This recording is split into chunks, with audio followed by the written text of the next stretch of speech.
Welcome back. I'm real excited today, guys. We are going to start getting into the programming for our robot.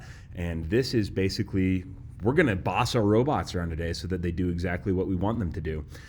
We're going to start out by showing you a couple things. So today I'm going to show you something called the robot simulator, and I'm going to show you how every program should be structured or how it should be set up so that it works correctly on your robot. So let's go ahead and start looking at those things. You could see on my screen that I'm on the main Canvas page for our class. I want to show you a couple things that we're going to be using today to help us out. So if I go to modules, and then I find our robotics module, and there it is right there. You can see I've added a couple things to the top of the module. I've added two resource pages. One is called Robotics Link, and one is called Program Template. I'm going to right-click or two-finger click on a Chromebook onto each of those, and then choose Open in a new tab. So I have both of those open as a new tab right now. Let's go ahead and start looking at a couple of those things. The first one that I want to look at is this one called Robotics Links. So I'll go up here to my Robotics Links tab. And you can see I've put together some links that will help us. So we're only going to look at the first link right now, and that is the robot simulator. And just like it says, a simulator is basically a computer program that pretends to be something in the real world. So, you know, like a lot of video games are simulators or simulations of the real world. This is going to be a computer program that lets us pretend to use our robots no matter where we are. So you can kind of think of this as like Robots, the video game. So I'm going to go ahead and just click on the link to the robot simulator, and that should open it up in a new tab there. And right here is our robot simulator. Today I'm not going to show you too much about the robot simulator. I just want to show you how to get to it. Our big purpose of today's assignment is knowing how to kind of get around this robot simulator. So like I said, the main purpose of this video today is just to show you how we structure or how we set up every program that we're going to get our robot to do. I'm going to show you with a very, very simple program today. I'm just going to get my robot to drive forward a little bit. That's all I'm going to get my robot to do today. Okay? What we'll start off by doing, though, is we'll kind of look around up here. You can see I have this big black rectangle. That is like the big Lego table at the front of the classroom. It's the same size, same dimensions, everything. That's actually the standard size for a competitive robotics table, which is what we'll use later on. And I have this yellow thing in the middle of that. That's our EV3 robots. I don't know why they chose yellow, but I kind of like it. And it can kind of move around in this whole area. And it's going to move around or do things in here because we give it commands to do it. And we're going to do that with programming. So I imagine a lot of you have done some little bits of programming before. Programming is basically a fancy way of saying, how do we boss a computer around, or how do we boss a robot around? Programming is a list of specific instructions. And there's lots of different what they call languages that we can program in. We will experience two languages this year in this class. We will use the Python language, and we'll also use something called C++. And don't worry, don't freak out. This isn't like learning Spanish or Russian or Mandarin or anything like that. These are just special ways to write English words so that the robot understands what we mean. Something we have to keep in mind here, though, is that the robot is not very smart. Let me go ahead down here and show you the program window. So right where you can see all this stuff that's already entered, this is where on the simulator you create your programs. I'm going to start out by changing the font to large because I'm a blind old guy, and I'll turn the long window on so I have kind of more real estate down there. I'll just take all of this stuff and delete it. That's somebody else's example code that just opens every time you open the simulator. It's not really going to be helpful for us right now.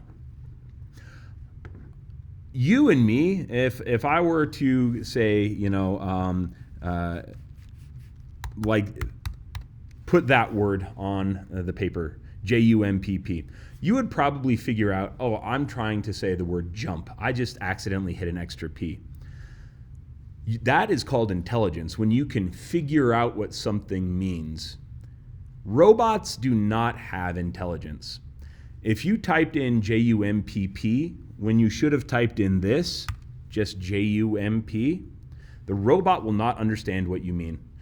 So when things need to be capitalized, or when things need to be spelled correctly, or when things need the correct spaces, I'll point that out, because if you don't put things in correctly, the robot won't know what to do and you'll get a bunch of errors, okay?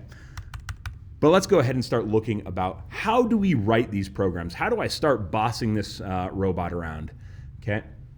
Well, I'm gonna go over here to that other tab, that Program Template tab, and you can see there's a little message for me at the top of this page that says copy the template below to start a new program. So I will put my cursor right here, and I'll click and drag all the way down, and I'll copy all that stuff in red, okay? And on a Chromebook, you can go Control-C. That copies all of that stuff. Now pay attention, I didn't copy anything before or after all that stuff, so it's real important that we copy only this. I'll switch back to my simulator, and then to paste, it's Control-V. So I just brought in all that stuff, and that's going to help you get started with programs a lot more quickly. I just want to show you what's going on here so you know the structure of every program. All right, you can see on the very first line, I have this really weird looking thing. It's an octothorpe with an exclamation point, and then a USR, another slash, a BIN, another slash, an ENV, and then Python 3, okay? This line right here is called the shebang. The shebang has to go on the very first line of your program. That is the line that tells the robot what language we're going to speak to it with. You can use lots of different languages to speak to these robots. You can use like C++, you can use Java. I think there's folks who've been got it to use with a different version of Python called MicroPython. But this tells our robot that we are speaking in the Python version 3 language. Real important so that our robot knows what kinds of commands to expect. All right? And that's just kind of what these next two lines explain. The next thing I want to point out is these octothorpes, or these hash marks. Whenever I write an octothorpe in a program, I'm creating what's called a comment.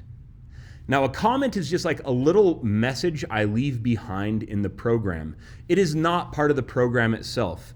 You can have bad spelling in a comment. You can have bad punctuation in a comment. It doesn't really matter. It's just a little note that you leave for somebody else, or even for yourself to remember something in your program. So basically, anything you put after the octothorpe, or after that hash mark, the robot is not going to try to run that. The only exception to that is this very first one, right? If it sees an octothorpe and an exclamation point on the first line, it's going to look for a language. But every other comment in here, okay, is just a little note. So you can see I have two comments here. And then I'll move down. I have a bunch of those octothorpes, and you can do that. That just kind of makes a little section. And let's look and see what's inside of this comment box I just made. And it says, use from to turn on commands and systems below this box. Okay, so every program has 4 parts. The first part of every program is the one that we've already looked at, and that's our shebang. And you really only need that one shebang line. That's part 1 of every program. Part 2 is we use this from command to turn on all the other commands that we'll use for the program, and turn on all the plugs and things like that for our robot. So you can see in the template that you copied and pasted, I turned on a lot of stuff already for you. So these are most of the things that we'll use in class. You don't really have to worry about changing this too much. Maybe when we get into some of our later assignments, you will change things, but let's just go ahead and see what we've done here. So there's this command called from. That tells the robot, hey, we're going to go open up a big book of commands right now. And the name of that book of commands is this guy right here, EV3 Dev 2. And we're gonna start turning on commands and turning on stuff in our robot using this EV3 Dev 2 book. The technical name for that book is a library. I don't expect you to know that, but if you want to sound impressive when you go home and talk to your parents, today I learned what a Python library is, you could tell them. And you could see I have that book or that library called EV3 Dev 2, and then here's a dot motor. That dot tells the robot what chapter in the book to look for. In this case, these chapters are called classes. So we're going to look inside the motor class. All right, so I've got a big book or a library. I've got a chapter in there called, or a class called motor. Here are the things I'm going to import into the program that I'm making right now. That's basically like I'm going to copy these things out of that book so that I can use them in this program. And you can see I copied 3 things out of there. I copied this move tank command. I copied this output B, and if you remember, that's one of the plugs for the wheels on the robot. And then I also copied this output C, which is the right wheel for the robot. Okay, so I've basically done that. And you can see on line 10, I'm not going to go over these too much because I've already shown you how from and import work. But here I turned on the sound command. On this line, I turned on input 1, 2, 3, and 4. Those are the 4 plugs for the sensors, the input plugs. And then on this line right here, I turned on the ultrasonic sensor, the color sensor, and the gyro sensor. We are not going to use all of these things in this program, but it's okay to turn them on. If they're turned on and you don't end up using them, that's okay. Nothing bad will happen. All right. So that is part 2 of every program. We're going to turn things on. And you can see, for the most part, I've done part 2 for almost all of your programs. If you look at this box down here, you can see that we have create your global variables below this box. I won't really get too deep into variables right now because that's a lesson for a later day, but let me just kind of show you what variables look like. I can pick a word. Let's say I pick the word message, and then I type an equal sign. All right? Well, a lot of folks think that the equal sign is from math class and it just means do the operation. Well, the equal sign isn't really telling you to do something. The equal sign has a meaning, and the equal sign means these 2 things are the same. So right now, I have told the robot that the word message, and remember that's a word I just came up with, is going to be the same as something. And what I'll do is I'll type a little message in quotation marks here, and I'll say good day in my quotation marks. So I have basically said that the word message is the same as this phrase that I put in quotation marks, good day. And let me make this longer. Good day to you, sirs and madams. All right. You can see that's a big, long thing. And if my robot is going to say a lot, good day to you, sirs and madams, it would be easier to type the word message instead of typing all of this stuff. So basically, a variable is a shortcut. So I created a nice shortcut to that long phrase there in yellow, and that's the word message. Okay, so don't worry too much about variables because you're not going to use them for the first few programs. But if I want to use that variable, it's there for me to use, and I'll show you how to use this in this program too. All right, and then that's part 3 of every program, is we create our global variables. So as a reminder, here we are. Part 1 was the shebang. Part 2 was using from to turn on commands and systems. Part 3 is creating global variables. And then part 4, this is where we're going to give the robot our main instructions. This is where we tell our robot, these are the things I want you to do all by yourself automatically without me touching you. All right? This is our main program. Part 4 of every program is our main program. So let me show you what that looks like. So I've already turned on a couple commands here, right? Like we've turned on move tank and we've turned on sound. So let's get our robot to start by talking to us. So I will use the sound command, and don't worry about how to use these commands. That will be another lesson for the future too. I'm just giving you an example of what it looks like so you know the structure of the program right now. And the sound command starts with a capital S. It's the word sound. And then I go parenthesis, parenthesis, and then I type in .speak. And what that's going to get my robot to do is actually speak something. And then the thing I want it to speak, I'm going to put another parenthesis. And I could type a little message in here, but I already have a message saved in my variables. So I'm just going to give you an example of how to use a variable that I've already created. Remember, we created this variable up here called message, and it is the same as good day to you, sirs and ma'ams. Well, if I want my robot right here to say good day to you, sirs and ma'am, I just type this, okay? Because the word message is the same as good day to you, sirs and ma'am. So that's what my robot should do. Number one is say good day to you, sirs and madams. And then if I want my robot to move forward a little bit, and I think that was our main goal, I am going to use this other command that we turned on, that move tank command. So let me show you what that looks like. So I would type move tank. I have to spell it correctly. And then I do a parenthesis. And then I have to say where the left and right wheels are. And those are these output B and output C plugs that we turned on. So the left wheel is output, and I have to write it exactly like I copied it, output B, and then output C. Notice all of that stuff is capitalized right here, and I put that comma there to separate the two, what we call arguments. We'll learn more about arguments later. But there's a very specific way I have to write this, and that's the specific way. And then we say dot on, whoop, I can't have that parenthesis there, dot on underscore for underscore rotations. Then I do another parenthesis, and I put 3 numbers in here.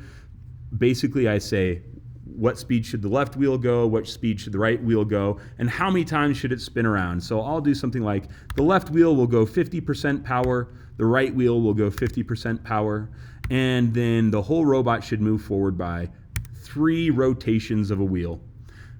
And that's my whole program, right? I really want it to speak something and then move forward a little bit. And in my simulator, if I'm done with my program, I can go up here and click run, and let's see if that does what it's supposed to do.